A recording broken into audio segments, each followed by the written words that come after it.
Hello friends, welcome to day today Telugu and good evening. Sensex 63 points gain అయి 80,050 దగ్గర close అయితే Nifty 16 points gain అయి 24,302 దగ్గర క్లోజ్ అయింది. వెరస్ బ్యాంక్ నిఫ్టీ 14 పాయింట్స్ గెయిన్ అయి 53,104 దగ్గర క్లోజ్ అయింది. ఫ్రెండ్స్, మార్కెట్ రిలేటెడ్ గా ఉంటున్న ప్రైస్ యాక్టివిటీ, మార్కెట్ అనాలిసిస్ మాట్లాడుకునే ముందు మీకు చాలా ఇంపార్టెంట్ డేటాని షేర్ చేయాలి. బికాస్ ఈ పాయింట్స్ లో సోషల్ మీడియాలో కొన్ని స్పెక్యులేషన్స్ ఉంటున్నాయి. ఈ స్పెక్యులేషన్స్ తో రాంగ్ డెసిషన్ తీసుకునే ఒక ఛాన్స్ పెరుగుతుంది. కాబట్టి very important data for the long term investors. ఇప్పుడు మాట్లాడుకుందాం. డబ్బులు పెట్టే ప్రతి ఒక్కరు, మార్కెట్ లో డబ్బులు పెడుతున్న ప్రతి ఒక్కరు ఇప్పుడు నేను చెప్తున్న ఇంపార్టెంట్ ఇన్ఫర్మేషన్ ని జాగ్రత్తగా వినండి. అండ్ రీసెంట్ టైమ్స్ లో మార్కెట్ లో చాలా స్పెక్యులేషన్స్ అయితే నేను సోషల్ మీడియాలో చూస్తున్నాను. ఇలా జరుగుతున్న ప్రతిసారి మార్కెట్ భారీగా క్రాష్ అవుతుందని, ఈసారి కూడా అలా క్రాష్ అయ్యే ఛాన్సెస్ ఉన్నాయని, సో అలా ఉంటున్న స్పెక్యులేషన్స్ అన్నిటిని కూడా నేను మీకు ఎక్స్ప్లెయిన్ చేస్తాను. దాని తర్వాత ఇన్ రియాలిటీ మార్కెట్ లో ఏం జరుగుతూ వస్తుంది అనేది కూడా మనం డీటెయిల్డ్ గా మాట్లాడుకుందాం. ఎందుకు నేను ఈ స్పెక్యులేషన్స్ ని హైలైట్ చేస్తానంటే, ఇఫ్ ఇది నేను చెప్పలేదనుకోండి, మీరు ఎక్కడైనా చూసినప్పుడు కంగారు పడతారు, ఆర్ ఇలా జరిగితే చాలా నష్టపోతాం కదా అని భయపడి మార్కెట్ లోంచి మీరు ఎగ్జిట్ అయ్యే ప్రయత్నం ఉంటుంది. కాబట్టి ఇక్కడ ఒకసారి మీరు స్క్రీన్ పైన గమనించండి. రీసెంట్ టైమ్స్ లో ఎప్పుడెప్పుడైతే సెన్సెక్స్ డబుల్ అవుతూ వెళ్ళిందో ఆ టైంలో మార్కెట్ లో క్రాష్ ఉందనేలా ఈ ఇమేజ్ ద్వారా మనకు కొన్ని డేటా పాయింట్స్ ని షేర్ చేస్తూ కొంతమంది అనలిస్టులు సోషల్ మీడియాలో పెడుతున్నారు. 10,000 నుంచి 20,000 కి వెళ్ళాక భారీగా క్రాష్ 2008 లో మనం చూసాం కదా. అంటే 20,000 నుంచి 40,000 కి వెళ్ళాక వైరస్ రిలేటెడ్ గా ఉంటున్న ఈవెంట్ లో భారీ క్రాష్ ని మనం చూసాం కదా. అలానే ఈసారి 40,000 నుంచి 80,000 కి వచ్చాక ఒక భారీ క్రాష్, ఒక బిగ్ క్రాష్ మార్కెట్ లో ఉంటుందనేలా, సెన్సెక్స్ డబుల్ అయిన ప్రతిసారి క్రాష్ ఉందనేలా రీసెంట్ టైమ్స్ లో స్పెక్యులేషన్స్ అయితే మార్కెట్ లో సర్క్యులేట్ అవుతున్నాయి. కానీ బిగినర్స్ కి చెప్పాలనుకుంటున్నది, 40,000 కి వచ్చినప్పుడు జరిగిన క్రాష్ మార్కెట్ లో వాల్యుయేషన్స్ కారణంగా జరిగిన క్రాష్ కాదు, వైరస్ రిలేటెడ్ గా జరిగింది. అండ్ 10,000 నుంచి 20,000 కి వెళ్ళాక జరిగిన క్రాష్ 2008 లో ఉంటున్న లేమాన్ బ్రదర్స్ కొలాప్స్ కారణంగా, ఫైనాన్షియల్ క్రైసిస్ కారణంగా మార్కెట్స్ పడింది. సో సెన్సెక్స్, నిఫ్టీ ఇవి పెరగడం కారణంగా అంతంత క్రాష్ మార్కెట్ లో ఉండదు. ఆ టైంలో కొన్ని పర్టికులర్ ఈవెంట్స్ ఉన్నాయి, దాని కారణంగా మార్కెట్ ఫాల్ అయింది తప్పితే ఈ థీసిస్ మీకు ఇంకెక్కడైనా వినిపిస్తుంటే మాత్రం దీనికి ప్రధానమైన ఇంపార్టెన్స్ ని ఇవ్వకండి. ఈ మధ్య కాలంలో సోషల్ మీడియాలో ఇది రిపీటెడ్ గా గమనిస్తున్నాను. ఎవరెవరి దగ్గర అయితే పుట్స్ క్యారీ చేస్తుంటారో, ఎవరెవరైతే 22,000, 21,000 దగ్గరే ఇది ఎక్కువగా వెళ్ళిపోయింది మార్కెట్, ఇంకెందుకు లేని ప్రాఫిట్స్ బుక్ చేసుకొని పడితే కొందామని వెయిట్ చేస్తుంటారో, వాళ్ళు ప్రతి దగ్గర మార్కెట్ లో క్రాష్ అనే ఒక మెంటాలిటీతో ఉంటున్నారు. లైక్ సుత్తి ఉంటున్న వాళ్ళ దగ్గర ప్రతిదీ మేక్ గా కనిపిస్తున్నట్టు, ప్రీవియస్ గా ఏం జరిగాయి అండ్ ఇప్పుడు దానికి రిలేటెడ్ గా ఏదైనా జరుగుతుంటే ప్రతిసారి క్రాష్ అనే ఒక వర్డ్ ని యూజ్ చేస్తున్నారు. But famous investor Ramdev Agarwal గారు ఇవాళ ఫైనాన్షియల్ ప్లాట్ఫామ్ కి ఇస్తున్న ఇంటర్వ్యూలో తను చెప్తున్నది, ఇప్పటి వరకు 80,000 వచ్చేసింది, ఇంకెంత పెరుగుతుంది మార్కెట్ అని అడుగుతున్న క్వశ్చన్స్ కి ఇంకెంత పెరుగుతుంది ఏంటి, నేను స్టార్ట్ చేసింది 1980లో, అప్పుడు ఆల్మోస్ట్ 100 దగ్గరగా ఉంది సెన్సెక్స్, అక్కడి నుంచి ఇప్పుడు 80,000 దగ్గర ఉంది. సో 100 నుంచి 80,000 కి 44 ఇయర్స్ పాటు మార్కెట్ పెరిగితే ఎంత పర్సెంట్ CAGR తో మార్కెట్ పెరుగుంటుంది అని యాంకర్స్ ని తను క్వశ్చన్ చేశారు. దానికి యాంకర్స్ 20%, 25% అని చెప్తుంటే తినేమో కాదు 16%, ఇంకా బేస్ కేసులో చెప్పాలంటే 15% మార్కెట్ పెరిగిందంతే. లాస్ట్ 44 ఇయర్స్ లో మన ఇండియా ఎప్పుడు కూడా 15% మార్క్ ని కొడుతూనే ఉంటుంది. అలా ప్రతి 5 ఇయర్స్ కి మన మార్కెట్స్ డబుల్ అయ్యే స్కోప్ ఆర్ పొటెన్షియల్ ఉంటున్న మార్కెట్ ఇండియన్ ఈక్విటీ మార్కెట్ అంటూ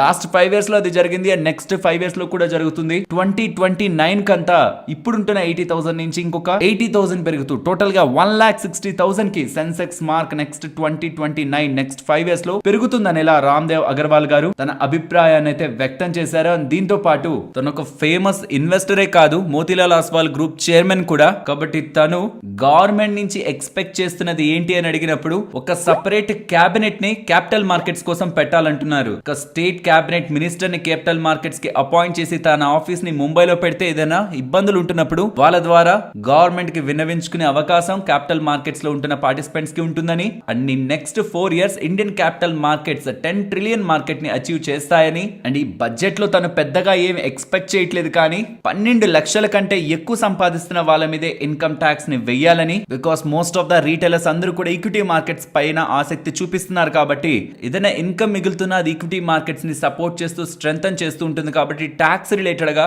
మధ్య తరగతి ప్రజలపై కొన్ని వెసులుబాట్లు ప్రభుత్వం కల్పించాలని భావిస్తూ 1992 హర్షద్ మెహతా గారి టైంలో ఏదైతే స్టాక్ మార్కెట్ బూమ్ జరిగిందో దానికంటే బిగ్గర్ గా ఇప్పుడు స్టాక్ మార్కెట్ బూమ్ నడుస్తూ ఉందని, అండ్ స్టాక్స్ గురించి మాట్లాడుతూ రీసెంట్ టైమ్స్ లో మన ఇండియన్ జీడిపి గ్రోత్ ఏమో 8% దగ్గరగా కనిపిస్తూ ఉంది. కానీ జీడిపి అంటేనే FMCG కంపెనీస్, బికాస్ మన ఎకానమీకి అగ్రి బేస్డ్ ఇన్కమ్ అనేది మెయిన్ ఫ్యాక్టర్, అండ్ దానికి FMCG కంపెనీస్ రిలేటబిలిటీలో ఉంటాయి. బట్ అవి మాత్రం హిందుస్థానీ యూనిలివర్ కానీ, నెస్లే కానీ, మ్యారికో కానీ వాటిలో పెద్ద గ్రోత్ లేదని ఎలా తను ఆశ్చర్యపడుతున్నానని ఇండియన్ ఈక్విటీ మార్కెట్స్ పరంగా స్ట్రాంగ్ పాజిటివ్ కామెంట్స్ అయితే చేశారు. సో ఇది ఎందుకు నేను ఇంతలా రీడ్ చేసి చెప్తున్నానంటే మార్కెట్ ఇప్పుడు 24,000 దగ్గర ఉందా, ఇక్కడ నుంచి కొన్ని డేస్ లో 22,000 21,000 కూడా వెళ్ళొచ్చేమో.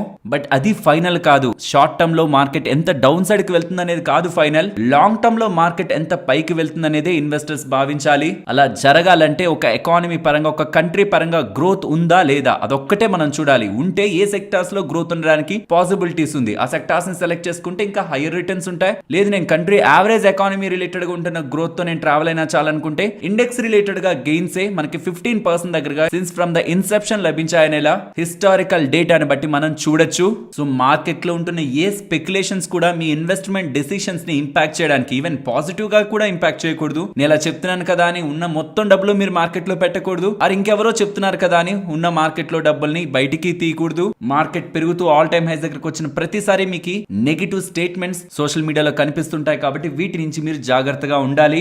అండ్ ఆల్సో ఈ ఇమేజ్ ని కూడా నేను మీకు చూపించాలనుకున్నాను చాలా టైం బ్యాక్ నుంచి. సో వీలైతే ఒకసారి స్క్రీన్ షాట్ తీసి ఉంచుకోండి. అది ఏ కంపెనీ అయినా స్మాల్ క్యాప్ అనే కాదు, మిడ్ క్యాప్ అనే కాదు, లార్జ్ క్యాప్ అనే కాదు, ఏ కంపెనీ అయినా ఫ్రమ్ ద హైస్ మ్యాక్స్ ఎంత స్టాక్ ఫాలో అయింటుంది అన్న దానికి ఈ ఇమేజ్ మీకు ఒక పర్ఫెక్ట్ ఎగ్జాంపుల్ గా ఉంటుంది. HDFC bank, Reliance Industries, ICICI bank, Infosys, Larsen Toubro, TCS, ITC, Bharti Airtel, Axis bank, state bank of India certain periods లో పర్టికులర్ గా కొన్ని క్రైసిస్ పీరియడ్స్ లో బిగ్ మార్కెట్ క్రాష్ అవుతున్న పాయింట్ లో ఎంతెంత స్టాక్స్ ఫాలో అయ్యన్న డేటా ఇక్కడ మీకు స్క్రీన్ పైన కనిపిస్తుంది. ఈవెన్ యుఎస్ లో ఉంటున్న కంపెనీస్ రిలేటెడ్ గా ఇప్పుడు ఏ కంపెనీస్ అయితే అందరూ ఆరాధిస్తున్నారో లైక్ ఎన్విడియా కానీ, Microsoft, Apple, Amazon, Google parent company alphabet, Facebook parent company meta, ఇవి కూడా ఒకానొక పాయింట్ లో భారీగా ఫాలో అయ్యాయి. ఇలాంటిదే ఫ్యూచర్ లో రిపీట్ అవుతుందని చెప్పడం నా ఉద్దేశం కాదు. ఎందుకంటే అప్పుడు మార్కెట్ సినారియోస్ డిఫరెన్స్, ఇప్పుడు మార్కెట్ సినారియోస్ డిఫరెంట్. ఇప్పుడు క్యాపిటల్ మార్కెట్స్ బాగా మెచ్యూర్డ్ గా బిహేవ్ చేస్తాయి. 70% 80% మార్కెట్ ఫాల్ ఇప్పుడు నేను పాసిబుల్ అనుకోవట్లేదు. But 20-30% fall in the worst scenarios market లో ఆ ఫాల్ కి మనం ఎప్పుడు కూడా ప్రిపేర్డ్ గా ఉండాలి.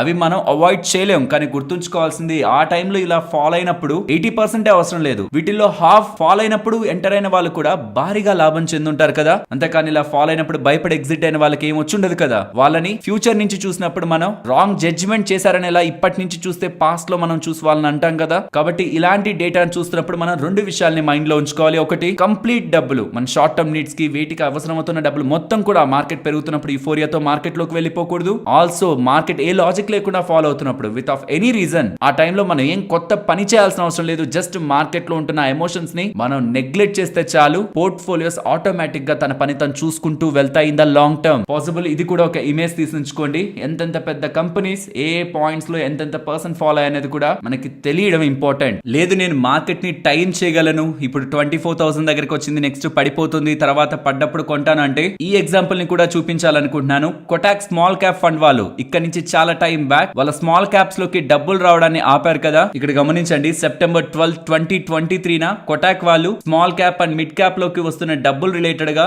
ఓవర్ వాల్యుయేషన్స్ లో ఉన్న ఈ పాయింట్ లో రావడం కరెక్ట్ కాదనేలా అప్డేట్స్ అయితే చేశారు. అండ్ స్మాల్ క్యాప్స్ లోకి వస్తున్న ఫండ్స్ ని కూడా రెస్ట్రిక్ట్ చేశారు. అది సెప్టెంబర్ 2023 ఆ పాయింట్ ఆఫ్ టైం లో. అక్కడి నుంచి వెయిట్ చేశారు మార్కెట్ పడుతుందా అని. ఎక్కడా మార్కెట్ పడకపోవడం, స్ట్రాంగ్ గా పెరుగుతూ ఉండడం, ఎర్నింగ్స్ ఇంప్రూవ్ అవుతూ ఉండడం, ప్రైస్ టు ఎర్నింగ్ మల్టిపుల్స్ కొంత టూ మచ్ ఎక్స్పెన్సివ్నెస్ కొన్ని సెక్టార్స్ లో లేకపోతూ ఉండడం, ఫర్దర్ గా వస్తున్న ర్యాలీని మళ్ళీ ఎక్కడ మిస్ అవుతారా అని మళ్ళీ జూలై 2 నుంచి స్మాల్ క్యాప్ ఫండ్స్ లోకి ఇన్ఫ్లోస్ రావడాన్ని యాక్సెప్ట్ చేశారు. In between small cap index ఎంత పెరిగిందో తెలుసా? 15% పెరిగింది. సో వీళ్ళు ఆపేద్దాం ఫండ్స్ ని అనుకునే దగ్గర నుంచి యాజ్ అ ఇండెక్స్ 15% దగ్గరగా రిటర్న్స్ ని డెలివర్ చేసింది. ఇంక ఇండివిజువల్ స్టాక్స్ ఎంత పెరిగాయి, టీమ్స్ ఎంత వరకు రిటర్న్స్ ని ఇచ్చాయన్నది మీరే రీసెంట్ టైమ్స్ లో ప్రాక్టికల్ గా చూస్తున్నారు. సో ఇంత పెద్ద మ్యూచువల్ ఫండ్ వాళ్ళే మార్కెట్ ని టైం చేయలేక రాంగ్ డెసిషన్ తీసుకొని ఫైనలీ మళ్ళీ ఫ్లోస్ ని యాక్సెప్ట్ చేస్తున్నప్పుడు మనం టైం చేయగలమని అనుకోవడం అంత రీజనబుల్ కాదనేది పర్సనల్ గా నా ఒపీనియన్. ఐ హోప్ మార్కెట్ పరంగా మీరు నెక్స్ట్ ఏం చేయాలన్న క్లారిటీ మీకు వచ్చిందని. స్పెక్యులేషన్స్ ని వదిలేయండి,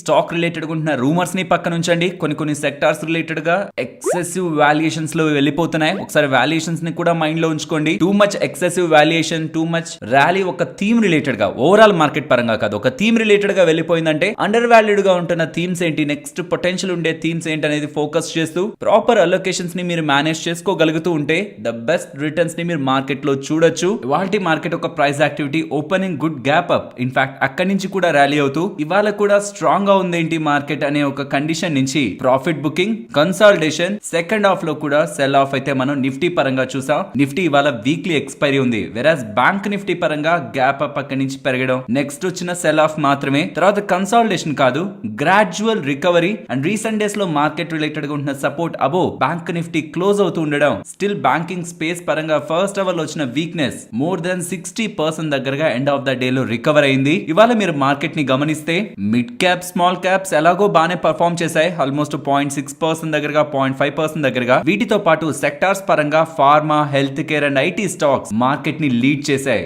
ఇవాళ గ్యాప్ అప్ అవడానికి ప్రధానమైన కారణాలు ఏముంటాయనుకుంటున్నారు? ఒకటి కాదు, చాలా ఉన్నాయి. నిన్న ఫెడ్ వాళ్ళకి సంబంధించి ప్రీవియస్ మీటింగ్ జరుగుంటుంది కదా, అందులో మినిట్స్ అప్డేట్స్ వచ్చాయంటే ప్రీవియస్ గా ఏం మాట్లాడుకున్నారని. ఆ మినిట్స్ అప్డేట్ లో జాగ్రత్తగా గమనిస్తే మనకు అర్థమయ్యే పాయింట్ ఒకటే, చాలా మంది వరకు వడ్డీ రేట్లు కట్ చేయొచ్చు బికాస్ డిమాండ్ కూడా, ఎకానమీ కూడా ఇంపాక్ట్ అవుతుంది, ఇన్ఫ్లేషన్ కూడా కంట్రోల్ అయ్యేలా ఉంది కాబట్టి వడ్డీ రేట్లు కట్ చేయొచ్చు అనే ఒక టోన్ తోనే ఓవరాల్ మీనింగ్ వచ్చేలా, ఎగ్జాక్ట్ గా ఇదేని కాదు, ఓవరాల్ మీనింగ్ వచ్చేలా కనిపిస్తూ ఉండడం. దీనికి తోడు యుఎస్ కి సంబంధించిన ఐఎస్ఎం సర్వీసెస్ పిఎంఐ డేటా కూడా వీక్ గా వచ్చింది. 48.8% దగ్గరగా. ఎక్స్పెక్టేషన్స్ 53.5, బట్ అది 48.8 గా రావడం ఫర్దర్ గా ఎకానమీ రిలేటెడ్ గా ఇది వీక్ డేటా. జాబ్స్ డేటా కూడా వీక్ గా వచ్చింది. సో ఫెడ్ వాళ్ళు పాజిటివ్ గా కామెంటరీ చేస్తుండడం, ఎకానమీ పరంగా weak ISM services data, jobs data వస్తుండడం, ఇదంతా కాంబినేషన్ ఎలా ఉందంటే నెక్స్ట్ సెప్టెంబర్ లో ఖచ్చితంగా రేట్ కట్ ఉంటుందని ఎక్స్పెక్టేషన్స్ ఫర్దర్ గా పెరుగుతూ 70% దగ్గరగా రేట్ కట్ ఉంటుందనే ఒక మీటర్ అయితే టర్న్ అయింది. దీంతోనే మీరు గమనిస్తే నిన్న యూఎస్ కి సంబంధించిన 10-year bond yield 7 basis points పడి 4.36 కి, డాలర్ ఇండెక్స్ కూడా 105.31 దగ్గరగా ఫాల్ అయి ఈక్విటీ మార్కెట్స్ ని నిన్న గ్రీన్ సైడ్ పుష్ చేసింది.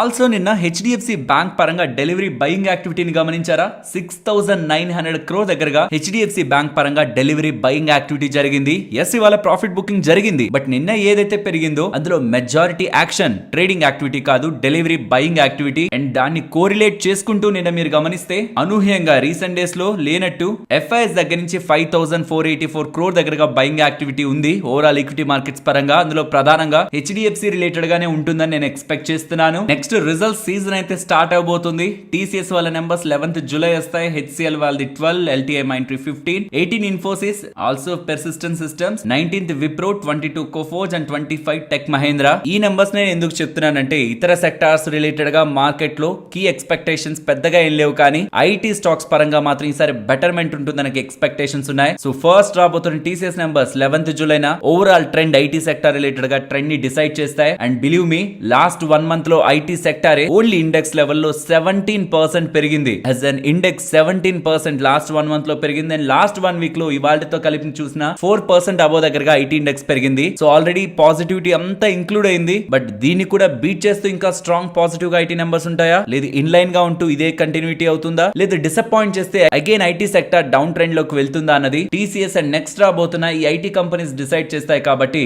11th July నుంచి 25th July ఇన్ బిట్వీన్ మనకి మొత్తం ఐటీ ఇండెక్స్ రిలేటెడ్ గా నెక్స్ట్ ఫ్యూ మంత్స్ పాటు ఉంటున్న డైరెక్షన్ అర్థమవుతుంది. అండ్ ఇవాళ యుఎస్ మార్కెట్ కి సంబంధించి హాలిడే, ఇండిపెండెన్స్ డే సందర్భంగా. సో రేపటి మార్కెట్స్ పరంగా యుఎస్ మార్కెట్స్ ఒక ఇంపాక్ట్ మనకు ఉండదు. అండ్ రేపు గుర్తుంచుకోండి, మంత్లీ జాబ్స్ డేటా వస్తుంది. అది మొత్తం జాబ్స్ డేటా పరంగా చాలా సార్లు మాట్లాడుకుంటాం. Initial jobs data like ADP jobs data అని అండ్ జాబ్లెస్ క్లెయిమ్స్ డేటా అని, ఇలా బోల్డ్ జాబ్స్ పరంగా డేటాలు ఉంటుంటాయి, కానీ మంత్లీ జాబ్స్ డేటా చాలా ఇంపార్టెంట్. అది రేపు మనకు అప్డేట్ అవుతుంది.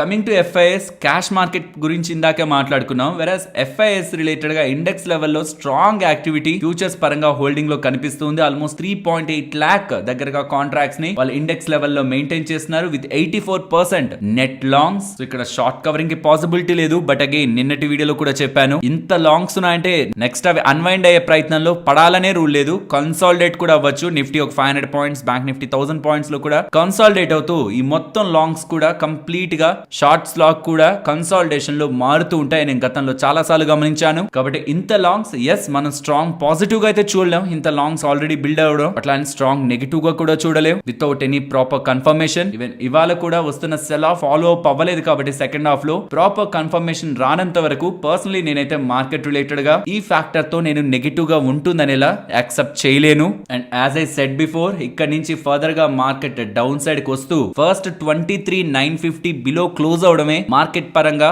వీక్నెస్ ని ఇనిషియేట్ చేస్తున్న ఫ్యాక్టర్ గా నేను అబ్జర్వ్ చేస్తున్నాను. ఆ బిలో ఫైనల్ గా గమనిస్తున్నది 23,650. ఈ 2 levels మార్కెట్ లో ఎటువంటి షార్ట్ టర్మ్ లో వోలటాలిటీ క్రియేట్ అవుతున్నా విత్ రెస్పెక్ట్ టు వీక్నెస్ అక్కడ సపోర్ట్స్ తీసుకొని స్టెబిలైజ్ అవుతాయని నేను ఎక్స్పెక్ట్ చేస్తున్నాను. కాబట్టి మార్కెట్ 23,950 బిలో క్లోజ్ అయిన తర్వాత మాత్రమే ఫర్దర్ మార్కెట్ రిలేటెడ్ గా స్ట్రెంత్ ఆర్ వీక్నెస్ రిలేటెడ్ గా ఉన్న ఫ్యాక్టర్స్ గురించి అసెస్ చేసుకుంటాను పర్సనల్ గా. అప్పటి వరకు మార్కెట్ రిలేటెడ్ గా ఫర్దర్ స్ట్రెంత్ కంటిన్యూ అవుతుందని పర్సనలీ నేనైతే మార్కెట్స్ పరంగా స్ట్రెంత్ ఉంటుందని అనుకుంటున్నాను. మీకేమైనా ఇతర లాజిక్స్ ఉంటూ ఉంటే, ఎందుకు స్ట్రెంత్ ఉంటుంది ఆర్ ఎందుకు వీక్నెస్ ఉంటుందన్న లాజిక్స్ ఉంటూ ఉంటే కామెంట్ సెక్షన్ లో షేర్ చేయడానికి ప్రయత్నించండి. అండ్ ఇప్పుడు మార్కెట్ రిలేటెడ్ గా భయపడుతున్న వాళ్ళు ఇది ఒకటి అండర్లైన్ చేసుకోవాలి. ఏఎంసీస్ కూడా వాళ్ళ ఇన్ఫ్లోస్ ని స్టార్ట్ చేశాయి ఇన్ని రోజులు ఆపి. సెప్టెంబర్ ఆ పాయింట్ ఆఫ్ టైమ్ లో mid caps and small caps కి అగైనెస్ట్ గా మాట్లాడిన ఏఎంసీస్ కూడా ఇప్పుడు రీసెంట్ గా ఏఎంసీస్ లో స్మాల్ క్యాప్ ఫండ్స్ లో డబ్బులు పెట్టుకోవచ్చు అని యాక్సెప్ట్ చేస్తున్నాయంటే వాళ్ళు మార్కెట్ ఫాలో అవుతుందన్న ఒక ఒపీనియన్ ఉంటే ఆ పని చేయరు కదా, ఇంకొంత టైం వెయిట్ చేస్తారు కదా. సో మీకు అనిపిస్తున్న పాజిటివ్స్ కానీ మార్కెట్ పరంగా నెగటివ్స్ కానీ మీ థీసిస్ రిలేటెడ్ గా మీకుంటున్న ఒపీనియన్స్ ని కూడా కామెంట్ సెక్షన్ లో షేర్ చేయండి. సో దట్ నేను చెప్తున్న ఒక్క డేటానే కాదు, మీరు చెప్తున్న డేటా పాయింట్స్ ని కూడా మన వాళ్ళు చూసి ఇంకేదైనా డైమెన్షన్ లో చూడడానికి పాసిబిలిటీ ఉంటుందా మార్కెట్ అని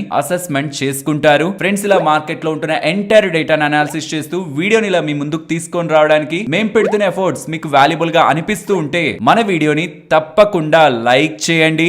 నెక్స్ట్ ఎస్ఎంఈ ఐపీఓస్ లో ఇన్వెస్ట్ చేస్తున్న వాళ్ళకి ఎన్ఎస్ఈ షాక్ ఇచ్చిందని అనాలి. ఎందుకంటే ఈ మధ్యకాలంలో మీరు గమనిస్తే ఎస్ఎంఈ ఐపీఓలో లిస్టింగ్ గెయిన్స్ 300%, 400% చాలా ఎక్కువ లిస్టింగ్ గెయిన్స్ కనిపిస్తూ ఉండడం చాలా మంది రీటైల్ ఇన్వెస్టర్స్ దీనికి అట్రాక్ట్ అవుతున్నారని గమనించిన ఎన్ఎస్ఈ వాళ్ళు ఇక్కడ నుంచి ఏ ఎస్ఎంఈ ఐపీఓ అయినా లిస్ట్ అవుతున్నప్పుడు 90% లిస్టింగ్ గెయిన్స్ కంటే ఎక్కువ లిస్ట్ అవ్వలేదు. ఇన్ఫాక్ట్ అది 1000% పెరిగేదానికి స్కోప్ ఉంటున్నా, బికాస్ ఐపీఓలో లిస్టింగ్ పాయింట్ లో ఎంతైనా మార్కెట్ పెరగచ్చు. లిస్ట్ అయ్యాకే మనకి లిమిట్స్ అప్లై అవుతాయి, కానీ లిస్ట్ అవుతున్నప్పుడు ఏ పర్సెంట్ లో అయినా అది ఓపెన్ అవ్వచ్చు. కానీ ఎన్ఎస్ఈ వాళ్ళు చెప్తున్నది మాత్రం లిస్ట్ అవుతున్నప్పుడు కూడా, లిస్ట్ అయ్యాక ఏం జరిగింది ఆ రోజులు అనేది కాదు, లిస్ట్ అవుతున్నప్పుడు కూడా 90% కంటే ఇంక ఏ ఎస్ఎంఈ ఐపీఓ కూడా పెరగడానికి వీలేదని 90% దగ్గరగా క్యాప్ ని విధిస్తూ ఎస్ఎంఈ ఐపీఓ పరంగా ఎన్ఎస్ఈ వాళ్ళ డెసిషన్ అయితే తీసుకున్నారు. అండ్ జిరోదా ఫౌండర్ నితిన్ కామత్ గారు ఉన్నారు కదా, తను ఆక్టా ఎఫెక్స్, మోస్ట్లీ పేరు వినే ఉంటారు కదా మీరు సోషల్ మీడియా ప్లాట్ఫామ్స్ లో. ఇందులో ట్రేడ్ చేయొచ్చని, ఇలా నేను సంపాదిస్తున్నానని మీకు సోషల్ మీడియాలో క్రియేటర్స్ చాలా మంది లైవ్ గా ట్రేడ్ చేస్తున్నామని ఇలా కూడా మీకు చూపించి చెప్తూ ఉంటారు.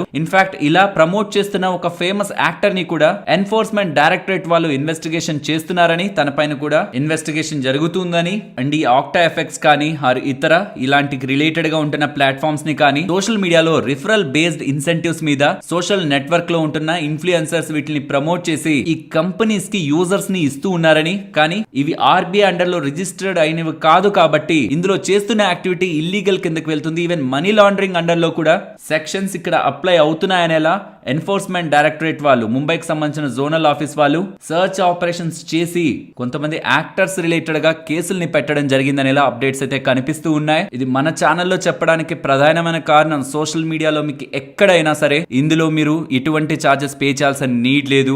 ఇలా ఫారెక్స్ లో త్రూ ఈ యాప్ మీరు ట్రేడింగ్ చేసుకోవచ్చు, అంతా బాగుంటుందని మీకు ఎక్కడైనా అడ్వర్టైజ్మెంట్స్ కనిపిస్తూ ఉంటే ఒక్కసారి ఆ ప్లాట్ఫామ్ ఆర్బీఐ అండర్ లో రిజిస్టర్ అయ్యిందా లేదా, ఆర్బీఐ దాన్ని బ్యాన్ చేసింది అనేది గమనించండి. బికాస్ కొన్ని యాప్స్ ని ఆర్బీఐ బ్యాన్ చేసింది అండ్ చాలా యాప్స్ రిలేటెడ్ గా ఫారెక్స్ ట్రేడింగ్ పరంగా ఆర్బీఐ ఒక ఆథరైజేషన్ ఉండదు. అలా లేని వాటిల్లో మీరు చేస్తున్న ట్రేడింగ్ యాక్టివిటీ ఇల్లీగల్ కిందనే కన్సిడరేషన్ లోకి అవుతుంది. ఇన్ఫాక్ట్ మన ఎన్ఎస్సీ లో ఉంటున్న కరెన్సీ పేర్స్ రిలేటెడ్ గానే రీసెంట్ టైమ్స్ లో స్ట్రాంగ్ స్టెప్స్ ని ఆర్బీఐ వాళ్ళు తీసుకోవడం జరిగింది. వాటిల్లో అసలు ఎటువంటి ట్రేడింగ్ యాక్టివిటీ, స్పెక్యులేషన్ యాక్టివిటీ చేయకూడదని. అలాంటిది ఈ యాప్స్ లో ఫారెక్స్ ట్రేడింగ్ చేస్తున్న వాళ్ళ రిలేటెడ్ గా కూడా పర్టికులర్ గా ఇలా బ్యాన్ అయి ఆర్బీఐ రిలేటెడ్ గా పరిధిలో లేని యాప్స్ కొన్ని ఉన్నాయి. వాటిల్లో మనీ లాండరింగ్ జరుగుతుందన్న దాని రిలేటెడ్ గా కూడా ఆర్బీఐ వాళ్ళు, ఎన్ఫోర్స్మెంట్ డైరెక్టరేట్ వాళ్ళు కూడా కేసులను పెడుతున్నారు. కాబట్టి లాభాలు నష్టాలు మాటట పక్కనుంచితే మీరు చేస్తున్న యాక్టివిటీ లీగలా ఇల్లీగల్ అనేది ఒక్కసారి క్రాస్ చెక్ చేసుకున్న తర్వాతే సోషల్ మీడియాలో ఉంటున్న అడ్వర్టైజ్మెంట్స్ ని నమ్మండి. బికాస్ చాలా చోట్ల ఇప్పుడు వీటి రిలేటెడ్ గా అడ్వర్టైజ్మెంట్స్ పెద్ద మొత్తంలో నడుస్తున్నాయి. బికాస్ వీళ్ళు కోట్లలో ఖర్చు పెట్టగలరు, ఇన్ఫ్లుయెన్సర్స్ కి ఎంత ఇచ్చైనా కొనగలరు. కానీ అల్టిమేట్ గా ఆ ఇన్ఫ్లుయెన్సర్ ఇంపాక్ట్ అవుతాడా అనేది పక్కన పెడితే దీంట్లో ట్రేడ్ చేస్తున్న వాళ్ళ రిలేటెడ్ గా పాన్ కార్డ్, బ్యాంక్ అకౌంట్ కి లింక్ అయి మీరు చేసిన ట్రాన్స్ఫర్స్ రిలేటెడ్ గా అండ్ మీ మీద ఇన్వెస్టిగేషన్ జరగడానికి కూడా ఛాన్సెస్ ఉంటాయి. కాబట్టి ఇలా వీటిలో ఎవరైనా ఆల్రెడీ ఇలా తెలియక ట్రేడింగ్ చేస్తూ ఉంటే పాసిబుల్లీ ఆ యాక్టివిటీని ఇమీడియట్ గా ఆపడానికి ప్రయత్నించండి. Next LIC and IDFC First bank గురించి మాట్లాడుకోవాలి. ఐడిఎఫ్సి ఫస్ట్ బ్యాంక్ లో ఎల్ఐసి వాళ్ళు వాళ్ళ వాటాని పెంచుకుంటున్నట్లు అప్డేట్ చేస్తున్నారు. సుమారుగా 1,42,00,000 షేర్ల దగ్గరగా ఐడిఎఫ్సి ఫస్ట్ బ్యాంక్ లో తమ వాటాని పెంచుకుంటూ 0.2% దగ్గరగా వాటాని పెంచుకుంటూ టోటల్ 2.68% వాటాకి ఐడిఎఫ్సి ఫస్ట్ బ్యాంక్ లో స్టేక్ ని తీసుకువెళ్ళినట్టు, cost of acquisition per stock ని ఏ ప్రైస్ లో అక్విజిషన్ చేశారని చూసినప్పుడు 80 రూపీస్ 63 పైసలు ఈ అక్విజిషన్ జరిగిందనేలా ఎల్ఐసి వాళ్ళు అప్డేట్ చేస్తున్నారు.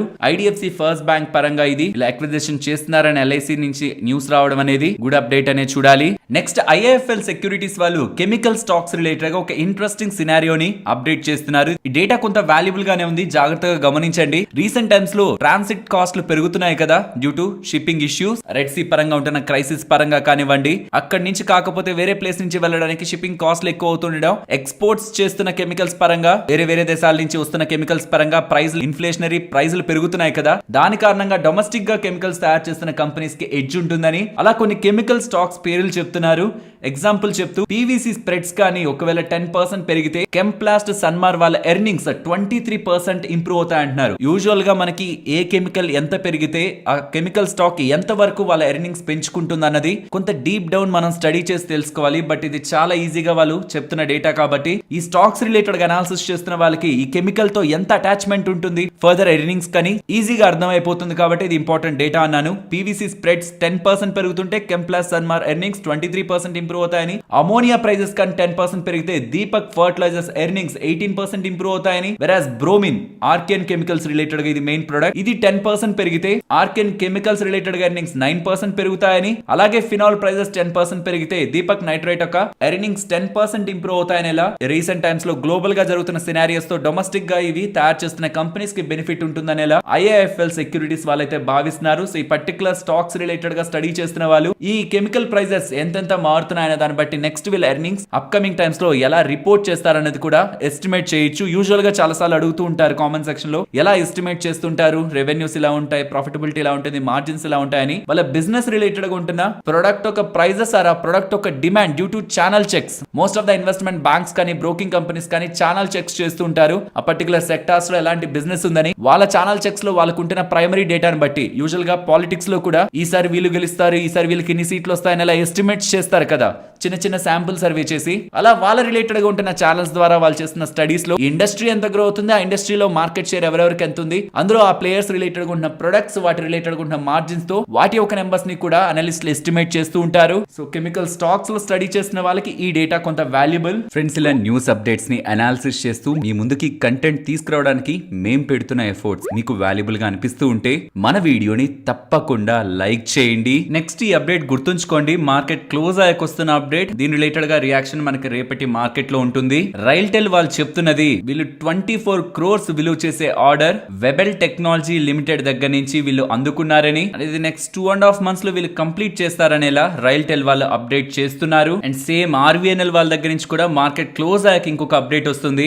ఆర్వీఎన్ఎల్ వాళ్ళు Delhi metro rail corporation limited వాళ్ళతో డిఎంఆర్సి వాళ్ళతో ఒక ఎంఓయూ ని కుదుర్చుకున్నారని, అండ్ ఈ ఎంఓయూ లో భాగంగా అప్కమింగ్ టైమ్స్ లో ఇండియాలో కానీ అబ్రాడ్ లో కానీ ఆర్వీఎన్ఎల్ వాళ్ళు ప్రాజెక్ట్స్ లో పాల్గొనడానికి as a project service provider గా వీళ్ళకి ఇప్పుడు అవకాశం ఉంటుందని ఎలా అప్డేట్స్ అయితే కనిపిస్తున్నాయి. ఆర్వీఎన్ఎల్ వాళ్ళు డిఎంఆర్సి వాళ్ళతోనే కాదు, Delhi metro rail corporation limited వాళ్ళతోనే కాదు, ఇంకా various metros, railways, high speed rail, highways, bridges, టర్నల్స్ and ఇతర వాటి రిలేటెడ్ గా కూడా ప్రాజెక్ట్ సర్వీస్ ప్రొవైడర్ గా వ్యవహరిస్తూ ఉంటారు. బట్ ఇప్పుడు డిఎంఆర్సి వాళ్ళతో వీళ్ళు ఎంఓయూ కుదుర్చుకున్నారంట. ఫర్దర్ బిజినెస్ రిలేటెడ్ గా ఆపర్చునిటీస్ ని వీళ్ళకి ఓపెన్ లో ఉంచుతుంది కాబట్టి ఇది కూడా ఆర్వీఎన్ఎల్ పరంగా గుడ్ అప్డేట్ గానే చూడాలి. నెక్స్ట్ బజాజ్ ఫైనాన్స్ గురించి మాట్లాడుకోవాలి. స్టాక్ రెడ్ లో ఉండొచ్చు కానీ నెంబర్స్ బాగున్నాయి. వీళ్ళ ఓవరాల్ నెంబర్స్ ఇక్కడ మీకు స్క్రీన్ పైన కనిపిస్తుంటుంది. వీళ్ళ కస్టమర్ బేస్ 20% దగ్గరగా ఇంక్రీజ్ అవుతూ 8.8 crore దగ్గరగా కస్టమర్ బేస్ ని రిపోర్ట్ చేశారు. And highest ever new loans ని వీళ్ళు రిపోర్ట్ చేస్తున్నారు. 1.1 crore year on year comparison లో 10% పెరిగినట్లు, వేరే క్వార్టర్ ఆన్ క్వార్టర్ కంపారిజన్ లో 39% పెరిగినట్టు లాస్ట్ 8 years లో మీరు గమనిస్తురండి. ఎప్పుడు quarterly on Q bases, sequential bases ఇంత న్యూ లోన్స్ గ్రోత్ ఎప్పుడు మనకి కనిపించదు. కస్టమర్ బేస్ స్ట్రాంగ్ గా ఉంది, హై న్యూ లోన్స్ వీళ్ళు రిపోర్ట్ చేస్తున్నారు. Cross selling 7.38% which is good. Balance sheet లో లిక్విడిటీ బాగుంది. Overall numbers with respect to AUM పరంగా కూడా 31% గ్రోత్, డిపాజిట్స్ 26% గ్రో అవుతున్నాయి. So overall numbers Bajaj Finance పరంగా స్ట్రాంగ్ గానే చూడొచ్చు. నెక్స్ట్ ఐటీడీ సిమెంటేషన్ గురించి మాట్లాడుకోవాలి. ఎక్స్చేంజెస్ పరంగా వస్తున్న అప్డేట్ ప్రకారం వీళ్ళ promoter group entity Italian Thai development public company limited, ఈ ప్రమోటర్ ఎంటిటీ ఐటీడీ సిమెంటేషన్ లో ఉంటున్న వాళ్ళ వాటా 46.4% వాటా, టోటల్ గా చూస్తే 4,600 crore దగ్గరగా వాల్యూ ఉంటున్న వాటాని సెల్ చేయాలని భావిస్తున్నట్లు అప్డేట్స్ అయితే కనిపిస్తున్నాయి. ఎందుకు సెల్ చేయాలని భావిస్తున్నారు, దీని బ్యాక్ ఏదైనా రీజన్ ఉందా అని చూస్తే, ఏదైతే ప్రమోటర్ ఎంటిటీ అని మాట్లాడుకున్నామో వాళ్ళు ఎక్కువగా అప్పుల్లో ఉన్నారు అండ్ డెట్ రిలేటెడ్ గా కూడా వాళ్ళు రీపేమెంట్ చేయాలనేలా ఆర్టికల్స్ అయితే కనిపిస్తున్నాయి. కాబట్టి ప్రాబబుల్లీ వాళ్ళు వాళ్ళ వాటాని సెల్ చేస్తారని మార్కెట్ కనిపిస్తుండడం, స్టాక్ లో ఇవాళ ఫాల్ కనిపించింది. అదేంటి ప్రమోటర్స్ సెల్ చేస్తున్నారంటే ఏ స్టాక్ ఇంత పడదు కదా అంటే ఎంత పెరిగిందో చూడండి. ఇయర్ స్టార్టింగ్ నుంచి ఇప్పటి వరకు ఈ ఫాల్ ని తీసేసి చూసినా 70% ఇంకా గెయిన్ అవుతున్నట్టు. లాస్ట్ 1 year లో స్టిల్ ఇవాళ ఫాల్ అయిన తర్వాత కూడా 206% పెరిగినట్టు. బట్ ఇక్కడ ఒక పాయింట్ ని మనం అండర్లైన్ చేసుకోవాలి, స్టాక్ పెరిగిపోయింది కదా అంటే దాని బ్యాక్ ఏదైనా రీజన్ ఉందా అని. Strong fundamentals and strong numbers తోనే గ్రో అయింది అండ్ రీసెంట్ టైమ్స్ లో మేనేజ్మెంట్ కూడా స్ట్రాంగ్ గైడెన్స్ నే ఇచ్చింది. With respect to valuations too much extreme expensive valuation లేని కంపెనీ లేదు. బట్ ఎస్ రీసెంట్ టైమ్స్ లో బాగా రన్ అప్ అయ్యేసరికి స్టాక్ లో ఫాల్ కనిపించిందేమో. బట్ మేనేజ్మెంట్ FY26 రిలేటెడ్ గా వాళ్ళ ప్రాఫిటబిలిటీ గైడెన్స్ ని కూడా స్ట్రాంగ్ గా ఇస్తున్నారు. బట్ వీళ్ళ ప్రమోటర్స్ ఏ ప్రైస్ లో సెల్ చేస్తున్నారు అనేది బిగ్ క్వశ్చన్ మార్క్. మరి అది ఆన్సర్ అయినప్పుడు ఫర్దర్ గా స్టాక్ రిలేటెడ్ గా స్టెబిలిటీ అయితే ఏర్పడుతుంది. ఫ్రెండ్స్, సెబీ రిలేటెడ్ గా కొత్త రూల్స్ మనకు కాదు బ్రోకర్స్ కి అప్లై అవ్వబోతున్నాయి. ఈ రూల్స్ దేని రిలేటెడ్ గా అంటే ఇప్పటి వరకు ఏదైనా ఫ్రంట్ రన్నింగ్ జరిగింది అనుకోండి, అంటే న్యూస్ కంటే ముందే ఏదైనా ఒక పర్టికులర్ స్టాక్ లో ఎక్కువ యాక్టివిటీ కనిపించింది అనుకోండి, సెబీ వాళ్ళు వాళ్ళ ఓన్ ఇన్ఫ్రాస్ట్రక్చర్ తో ఇన్వెస్టిగేషన్ చేసి తెలుసుకునే వాళ్ళు. కానీ సెబీ వాళ్ళు ఏమంటున్నారంటే అలాంటివి ఏమైనా జరుగుతుంటే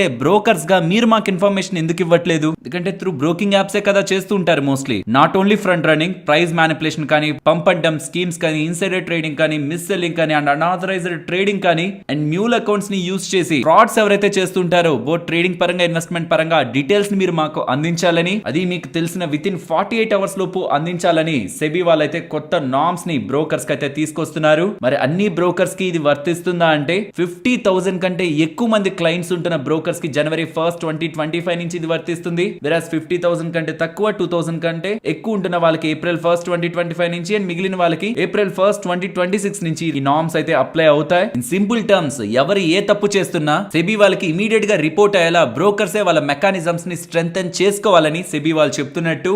నెక్స్ట్ ఐనాక్స్ విండ్ గురించి మాట్లాడుకోవాలి. ప్రమోటర్స్ 900 crores దగ్గరగా ఇన్ఫ్యూజ్ చేస్తూ నెట్ డెట్ ఫ్రీ స్టేటస్ కోసం చూస్తున్నారని వస్తున్న ఎక్స్చేంజ్ అప్డేట్స్ తో స్టాక్ ఇవాళ ఇంతలా ర్యాలీ అయింది. రీసెంట్ టైమ్స్ లో ప్రమోటర్స్ వాళ్ళ రిలేటెడ్ ఉన్న వాటాని సెల్ చేసుకున్నారు. అలా వస్తున్న డబ్బులతో కంపెనీ రిలేటెడ్ ఉన్న డెట్ ని క్లియర్ చేసుకుంటూ నెట్ డెట్ ఫ్రీ స్టేటస్ కోసం వెళ్తూ ఉండడం.